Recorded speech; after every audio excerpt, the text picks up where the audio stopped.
How do I prove? What are you going to do to prove that what you're selling works? Why should I believe that you're going to make me sexier? How are you going to demonstrate that to me? Yep. Your customers are your best marketers. Who gets referrals? 80% of your business is built on referrals, isn't it? What is a testimonial apart from a written referral? It's proof. It's social proof. Who is your target market? Because if you can't identify your target market, how can you craft a message to match that market? See, marketing is really simple. It's about the right message to the right market at the right time. And I'm going to give you some examples of that. So really, it's about creating an offer or a service and then tweaking it to match a particular market. You would not offer a service, the same service to a 19-year-old as you would to a 45-year-old, would you? But it might be exactly the same product. You just tweak it in a different way, and we can show you ways of doing that. Here's some examples. This is the flyer that Kylie used to generate 18 new clients a day and still uses to this day. It's a double-sided flyer. Is it like any flyer that you see in the beauty industry? No. What does it have in it? Well, let's for example look at the offer. The offer says $312 worth of stuff for under $100. How the hell can you do that? Well, it's really simple. You already do. In your salons, every day you do stuff for free. And do you know how much value free stuff has on it? Nothing. It's not worth anything unless you tell them it's worth something. And you can pile them on and pile them on and pile them on, and suddenly you have made yourself incomparable with your competition. And that is a trick that none of your competitors have a clue about. And you will drive them nuts. What else is in there?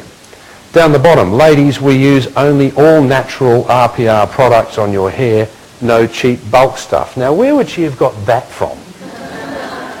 And we guarantee that no animals have been used to test our products. I wonder where she would have got that from. Why would you want to say something like that? Because people are concerned about it. What else have you got in there? For ladies who are sick and tired of having your hair done the way the stylist wants you to look, rather than the way you want to look. It talks to their emotions. You see, folks, direct response, emotional direct response marketing is about bugger the logic, talk to the emotion. People don't buy things on logic. They buy things emotionally. So there's a bunch of stuff about that I've been talking about so far. It's really simple. You can glue it together if you've got the right tools. Here's another one.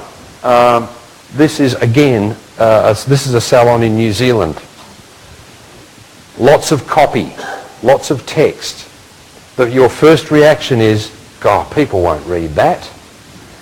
Well, they did. $772 to run that ad. It brought in $40,800 in sales. She ran it once. Is that effective? It's very cost effective. Here's another one. This ad cost $260 for 8 weeks. It brought in $8,000 a week every week she ran it. Not even brilliant. But it doesn't have to be brilliant, folks. It just has to be better than what your competition are doing. Here's another one. This is an ad out of our system that was run by a salon in Melbourne. We also had it on our website, our members-only website. It was downloaded by another salon in Oklahoma. Here's what result the salon got in Melbourne. It cost them $600 to place the ad, $25,000 in sales. They run it to this day. It still produces those kind of results. So here's our supplier designed ad, designed by the guys in the Hugo Boss suits and the ponytails and the cocaine sniffers. Here's an ad that produced 0 results. So that's what we did with it. It's got an emotional, direct response headline on it. My daughter so wanted me to go to the beach with her, but I was too embarrassed about my unsightly cellulite. I'm a great fan of fear selling. You're appealing to what is going on in their heads. This ad was full of copy, but it also had lots of intensive testimonials in it. It was not designed to sell off the page. One little tip, if you're advertising a high-priced service, don't expect it to sell off the ad.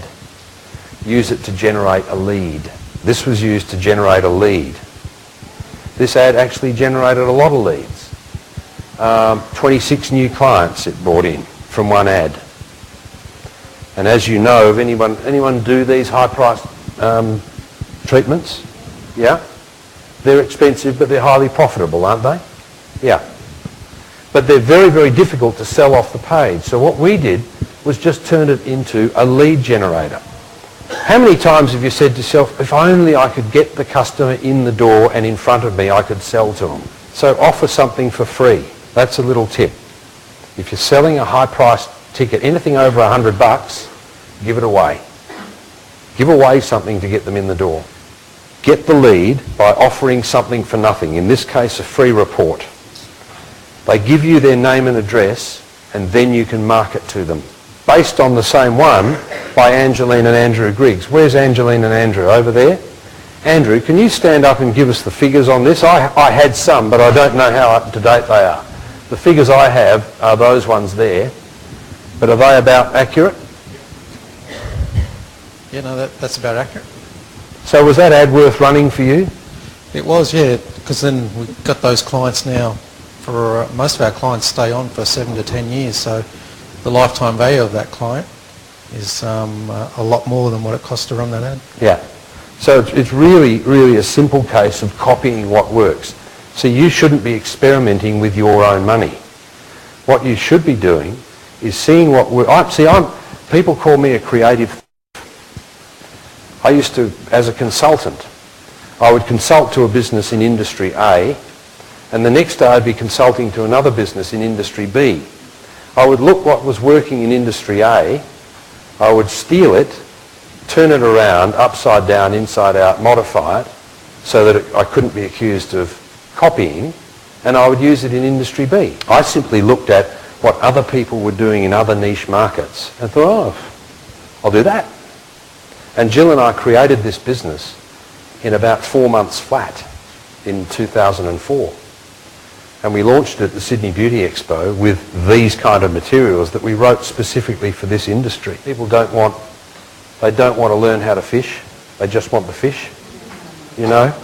So we created an entire marketing and sales system, a join the dots way of doing it, so that you don't have to think, why would you want to have to reinvent it yourself or learn how to do it yourself? Advanced people who have been in our group for a while have gone on to become good copywriters and good marketers themselves. What we want to do is make as many of you as possible, as successful as we can, without having to wait 6 months or a year or 2 years or 5 years to be able to do it.